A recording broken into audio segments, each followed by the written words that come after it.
very good morning to all the friends, all the family members who I'm meeting after quite some time today. Great to be back home, great to be amongst family, and lovely to meet all of you on this bright Thursday morning. Mr. Sanjay Mariwala, President of IMC, Ms. Rosaline Bates, Rajiv Memani, Sunita ji, Dinesh, all the distinguished guests on the dais, off the dais, friends. My apologies, first of all, I couldn't join you at 8:30, but I'm completely half dead right now. I haven't had a little bit of rest also for the last 10 days, given the very turbulent global trade situation and the various activities on different fronts in order to achieve what, if you read as the summary of the inaugural session, I was just reading this and I said it says it all. I don't need to say anything else. It's so beautifully crafted. It truly is a moment in history where we are confronted with challenges, of course, but which one of our businessmen has not seen challenges, has not overcome crisis?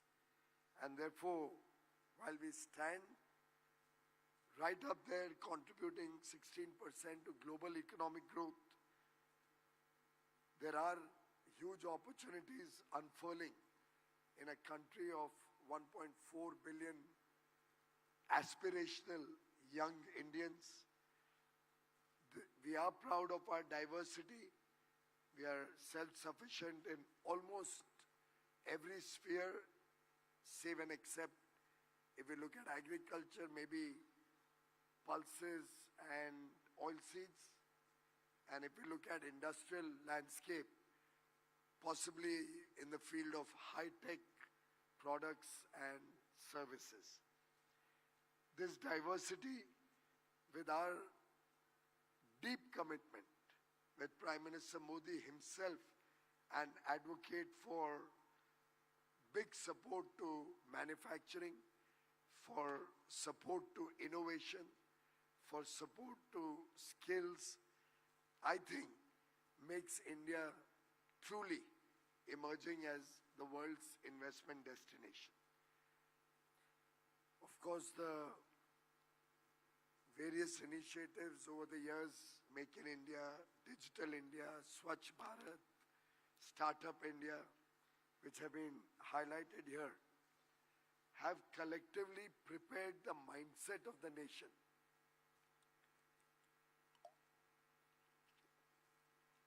to be able to build our own resilience, self-sufficiency, Atmanirbharta, and also to prepare us to become a bigger player in global trade as we transform the economy, transform our way of working in the Amrit Kal, the next 2 decades leading up to 2047, when we celebrate 100 years of independence and when we are collectively committed to seeing a developed India, a prosperous India. And therefore I say this statement, and it will be very useful for me in other occasions, is a defining characterization of India, of Bharat today.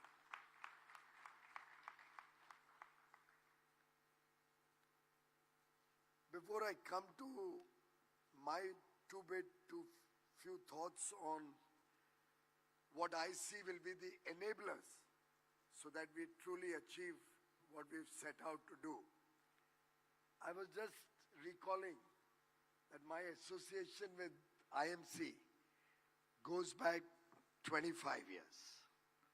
I think I got involved in 1999-2000. And then I realized that IMC is a 118-year-old organization.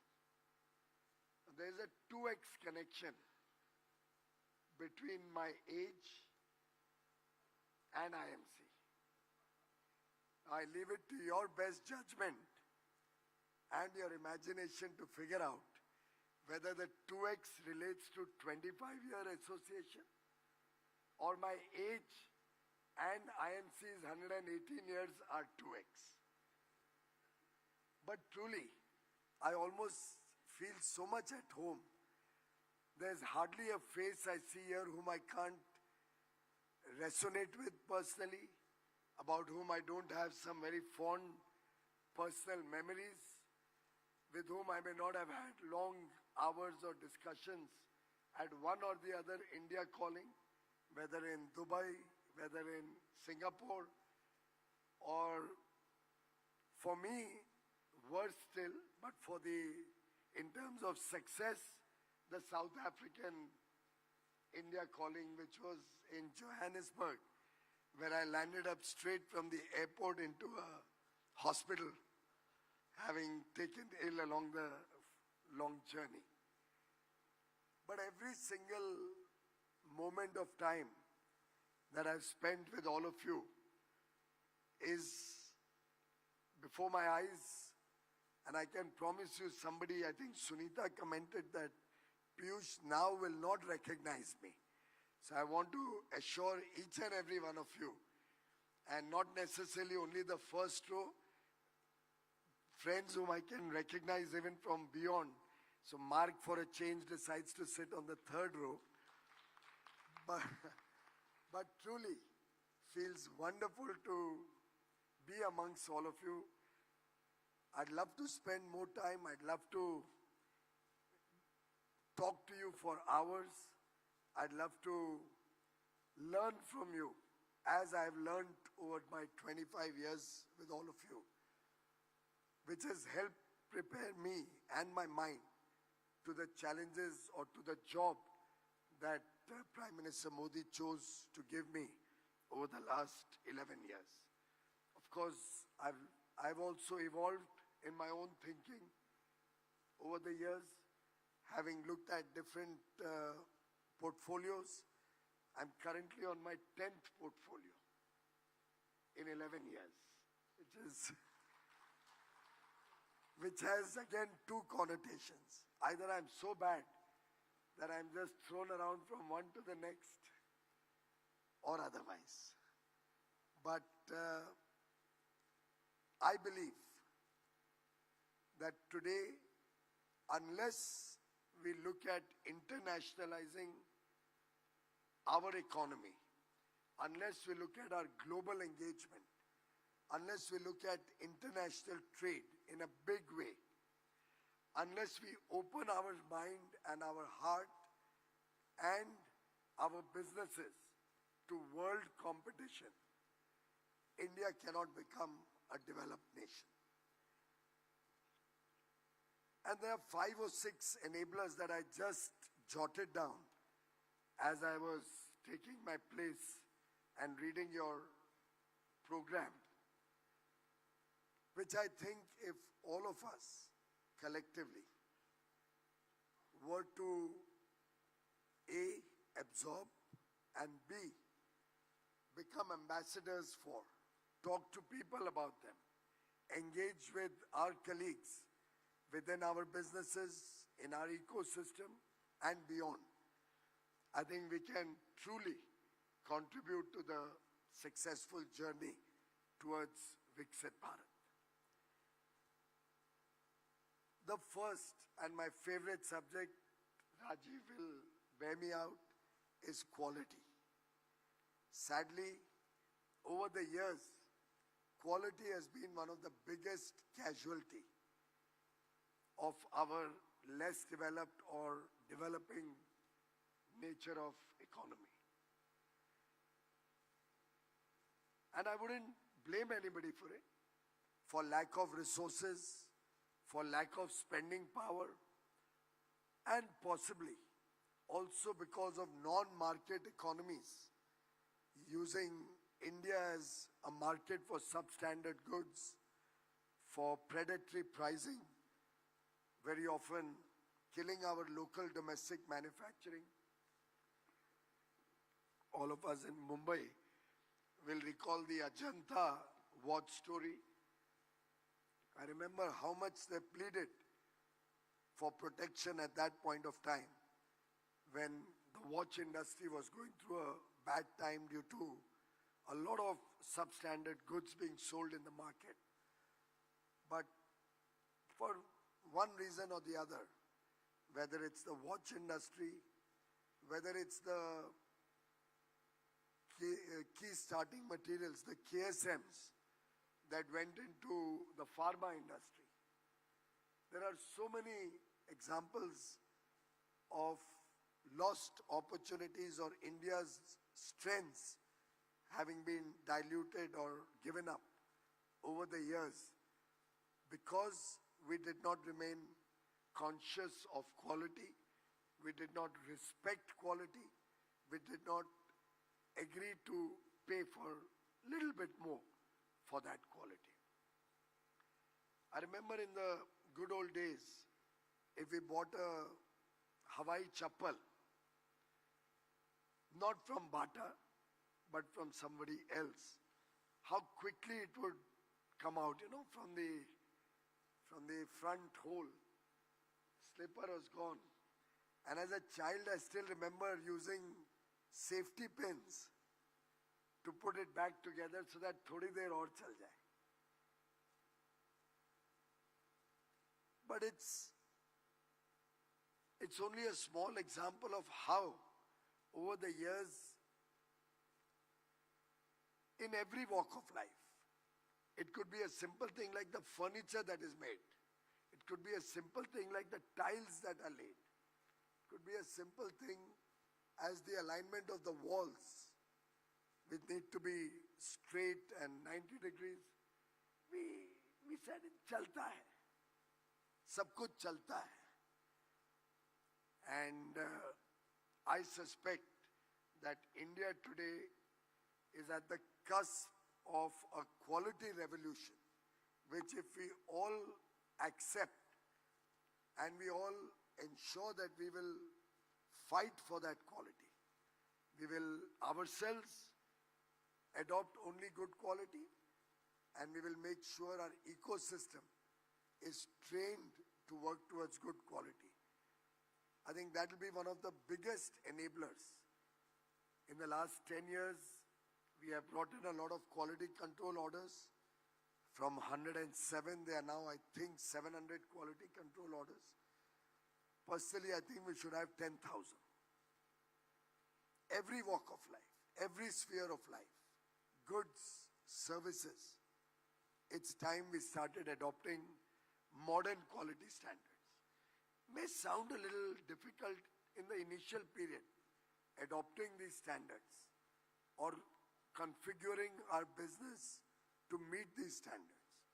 We give a little longer rope to the MSME sector, particularly the micro and small.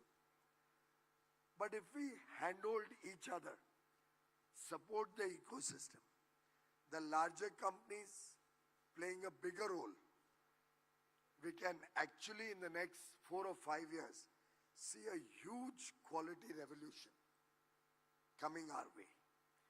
Pharma is one sector about which I have spoken on many occasions, more often than not in Mumbai. We have the PICS framework.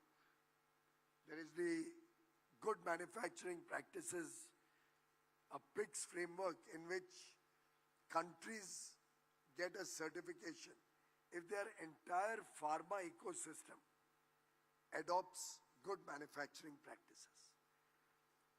In India, we have two types of manufacturers. The high quality, and we have more US FDA approved plants in India than anywhere else in the world.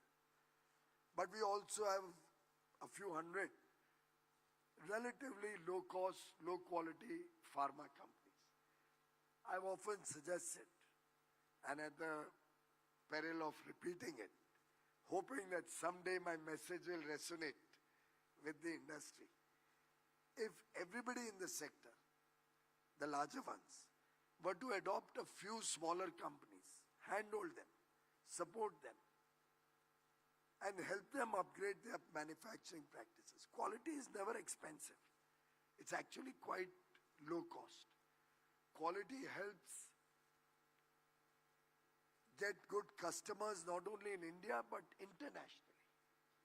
And by and large, our quality standards are aligned or harmonized with reasonably acceptable standards in different parts of the developed world.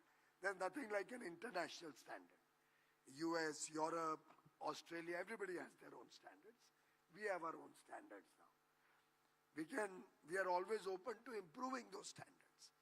If you have any issue with any quality standard, we have about 25,000 technical committees, and we are always requesting industry to participate actively in standard setting so that they are contemporary and relevant to customer need and your manufacturing capabilities. So if all of us, and if IMC can take this up as a mission, I think you'll be doing great service to the nation, just like 118 years ago when IMC was formed. In a way, we were at the forefront of also the freedom struggle, along with Mahatma Gandhi and stalwarts of the freedom struggle. The second point, and so rather than fighting quality standards, we should adopt, help others to adopt, and move the country in the direction of high quality goods and at some stage, I hope, also services. The second point is about sustainability. It may sound very oft repeated, घिसा पिटा सा लग सकता है. But the reality is, we have to be concerned, we have to be caring about sustainability. There are moments in time where every country is not equally concerned about sustainability. But that should not deter the Indian ethos, which not now, but for thousands of years, has been very conscious of sustainable practices.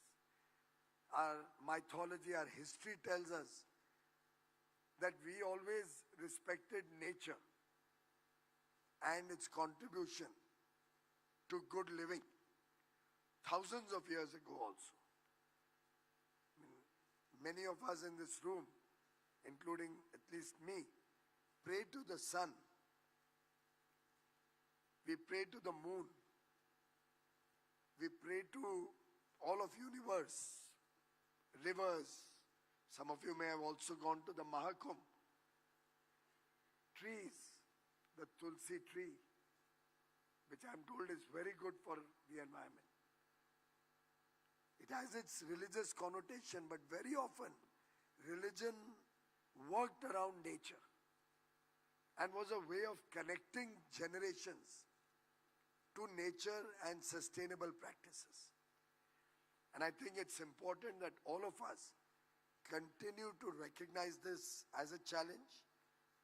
Pollution in cities is a big one, a problem we all confront. Rather than blame somebody else, can we also think of our role? Can we think of electric mobility, personal use, our company use? Can Neeraj Bajaj stipulate that every consignment that comes into his factory and his series of factories and goes out of his factories? By the way, names are only for effect, so please don't hold the person responsible. Can we, each one of us, determine that my goods will come in and my final product will go out only with electric mobility? And by the way, trucks, buses which bring your workers to your place are a compulsive business case to move out of ICE engine and into electric. The city pollution has two big elements. Even for Delhi, don't believe anybody who tells you it's the farmers of Punjab who caused the pollution in Delhi. You just apply your mind.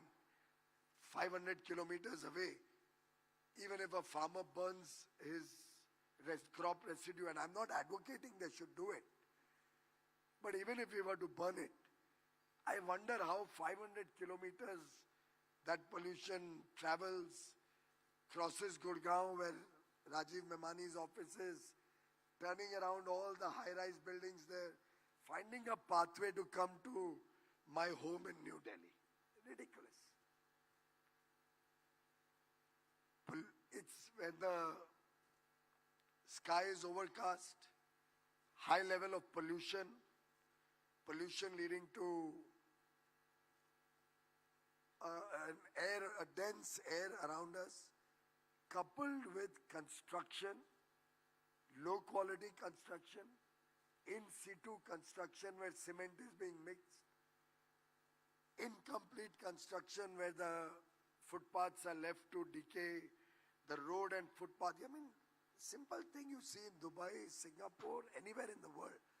You don't find dust floating around the place. Can we get the entire construction industry together? IMC can play a role from Mumbai. Can each one of us, when we give a contract, stipulate that it will not be considered complete till the fine edges and ends are made sure? Can we all look at precast construction? After all, the world is moving towards precast. It's faster, more efficient, and non-polluting in situ. Small thoughts, and like that, we can keep on expanding on the sustainability agenda. With sustainability, I think energy efficiency is also a very important element. I've said this before, but I don't know whether on an IMC platform. But as a child, and I think we are all of a particular age group that I see except Reena here, that when we were children, if we walked out of the room without switching off the light and fan, and at least we didn't afford air conditioners when I was a child, the mother would give a whack on the face. थप्पड़ लगता सीधा कि कितनी बिजली खराब कर रहे हो, तुम्हें कोई कदर नहीं है, you don't have respect for the waste of energy. And look where we have reached today. And this time I won't take any name because it could be dicey, where we call up the driver half an hour, 40 minutes before we have to start. जरा AC चला के रखो, मैं अभी 6 minute के drive के लिए घर से ऑफिस तक जाने वाला हूं. For a 6-minute drive, our air conditioner in the car is working half an hour before we even step out of our home. Of course, I'm very proud, I can say, that I had a small role to play in the LED revolution. LED has not only saved us billions of dollars every year in customer bills, including all your businesses, in terms of lighting, energy consumption falling by 80-90%, and much brighter lighting all over the country. Wherever you go, including the Mahakumbh, that brightness that comes could not have come with our incandescent bulbs. Similarly, our pumps, our furnaces, our air conditioning units, every element of our work, there is a potential for energy efficiency. And I think that's one area which can also contribute significantly and directly to sustainability.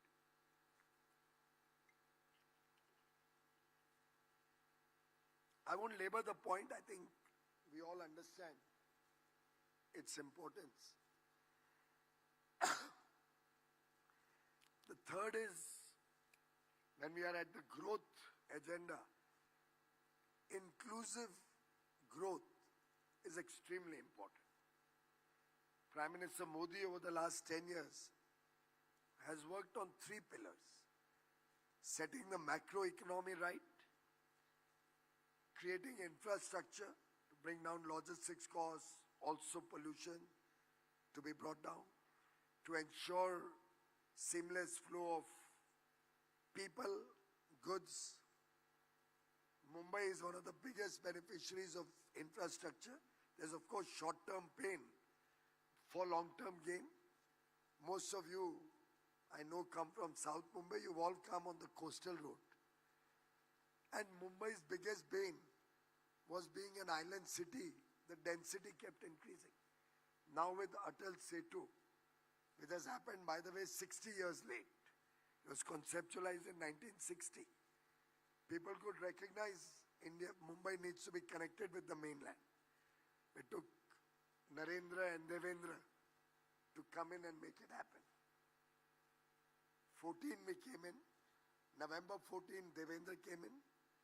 16, Bhumi Puja was done. 18, work was started.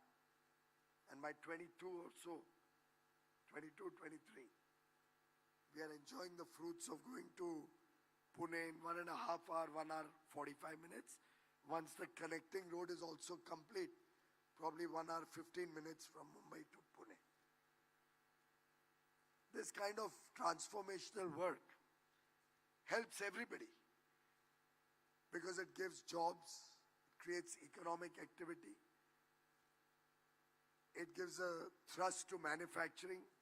With greater demand of goods comes impetus and investment potential.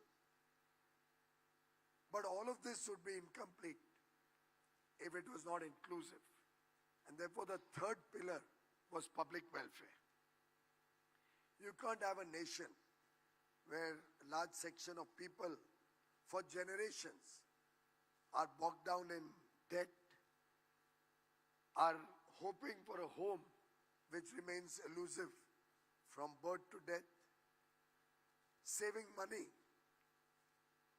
for their children's education, but landing up with an illness at home and all that money gone, possibly a loan on top of it from a money lender, a hawker borrowing 1,000 rupees just to stock up his small ferry, having to pay 50 rupees interest for 1,000 rupees per day. 50 rupees a day.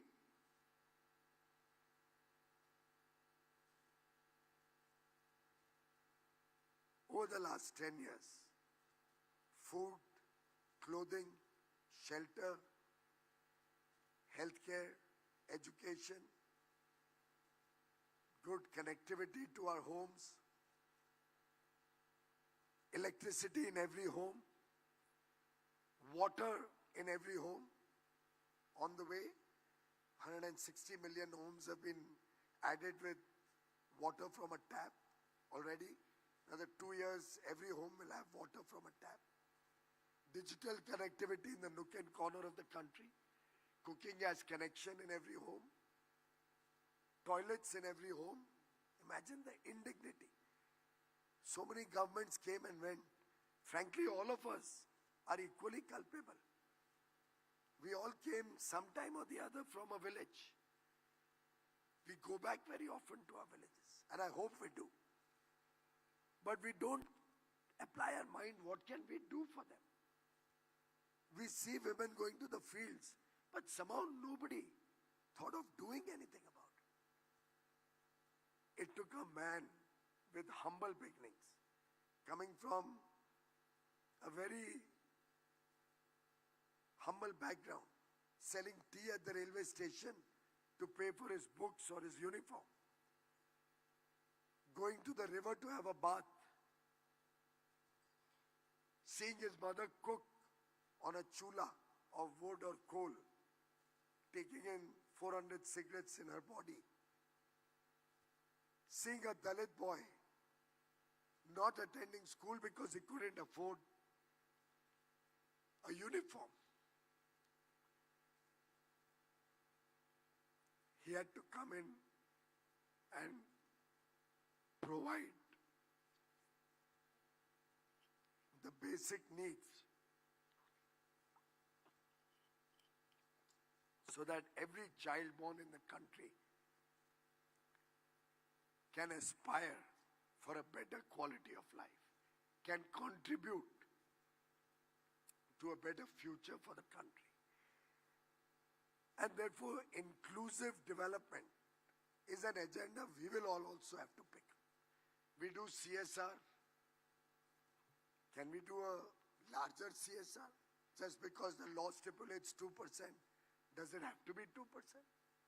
Can we build some good institutions so that we teach them to fish rather than just proudly saying that we distributed 100,000 free meals? Can we put our CSR to skill development? And that was going to be my next point, talent, skill building. Because graduation from the old Macaulay school of thought or method of education doesn't make a person really employable. On the contrary, now he's looking for a white-collar job. But there are 1 million blue-collar jobs to be done, which may pay him better. But now he's a graduate, he can't do it. So can we supplement that graduation with proper skill development? I started a skill development center in Kandivali. By the way, now I'm your local MP also. Many of you have voted for me. That skill development center, in its first, now I think 2, 3, 4, 5 months, has given 8,100 people jobs. Some a straight job, some a job with skilling. And we are rapidly expanding that. And the success was so good that I'm starting 2 more skill development centers just within my North Mumbai constituency. This is at Kandivali.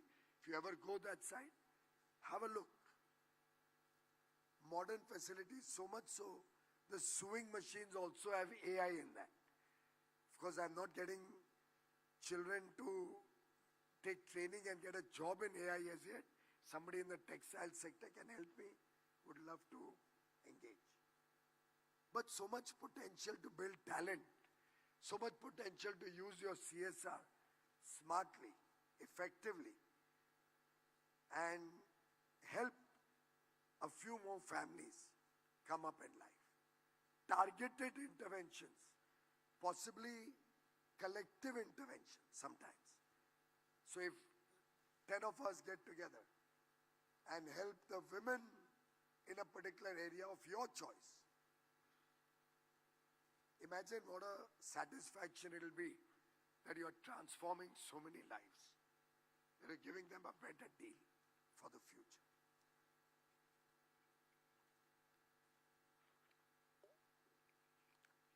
The fifth, and that I will conclude with, which is most relevant today, most important for us to understand, the need of the hour, and my calling card as Commerce and Industry Minister, is how do we raise our efficiency and our competitiveness in whatever activity each one of us is doing. Till when can we look up to the government, or till when can we remain on clutches of subsidies and support, incentives, high import duties, the protectionist mindset, very defensive in our engagement with the world?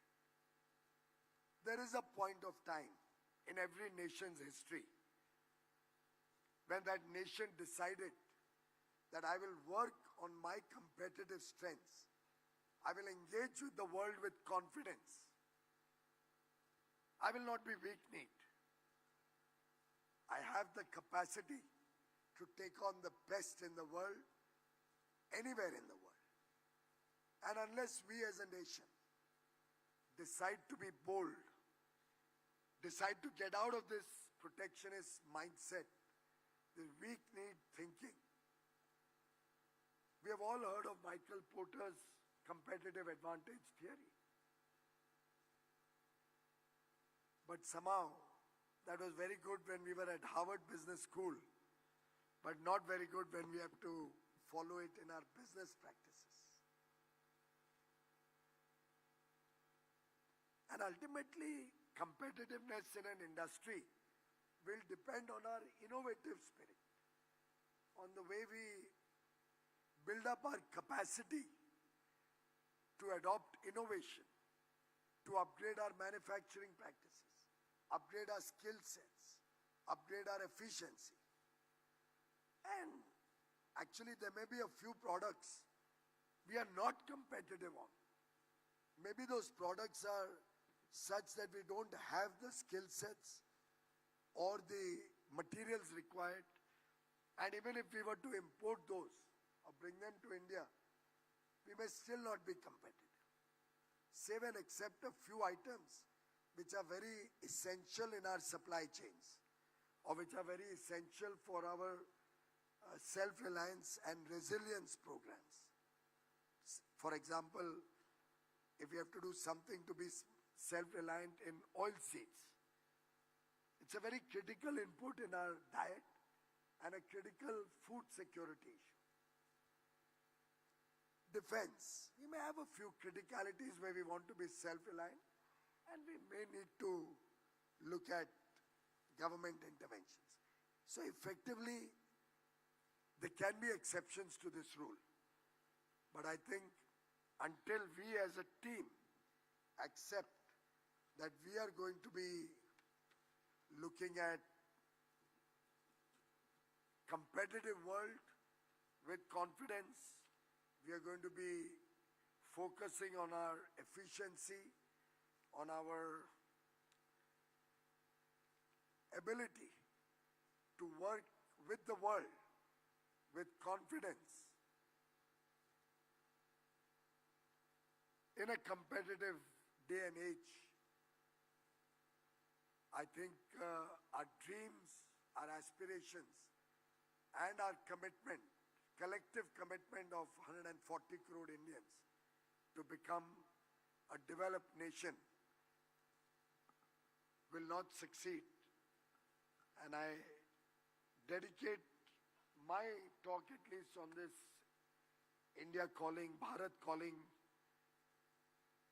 program, to these 5 essential elements which I think can help take India to the world and once again make Mumbai the torchbearer of Viksit Bharat 2047.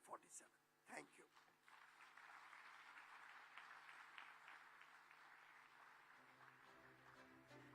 Ladies and gentlemen, let's give a standing ovation to none other than Shri Piyush Goyal, who's taken out his valuable time in joining us today and giving such an incredible note of inspiration, internationalizing Indian economy, and of course, the path to Viksit Bharat by 2047. Well, with that, if I may now request Mr. Sanjay Mariwala to please now step forward along with our chief guest, Shri Piyush Goyal, and help us with a token of appreciation of our chief guest. Let's give them a bigger round of applause as we'd like to capture this moment. And of course, we'd like to thank Shri Piyush Goyal for joining us. Ladies and gentlemen, let the applause continue. What a tremendous opportunity.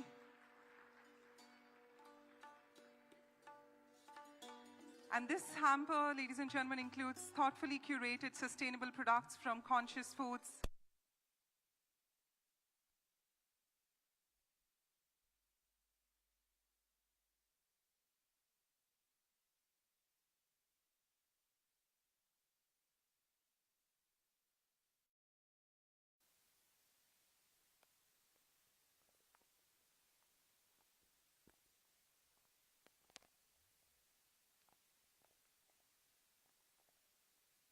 Piyush Goyal rightly said, Mumbai is going to be the torch bearer in internationalizing Indian economy and of course the path to Viksit Bharat by 2047. With that, we'd like to humbly thank Shri Piyush Goyal for joining us and thank you all. Of course, he's got prior commitments, so he's going to be taking his adios for the time being, but we'd like to humbly express our gratitude to Shri Piyush Goyal for joining us. Just as a request to all us delegates to please not crowd around our chief guest and allow him a hearty exit. Maybe also request our press members to please maintain distance from our chief guest. Allow him a hearty exit as he's got prior commitments to continue with.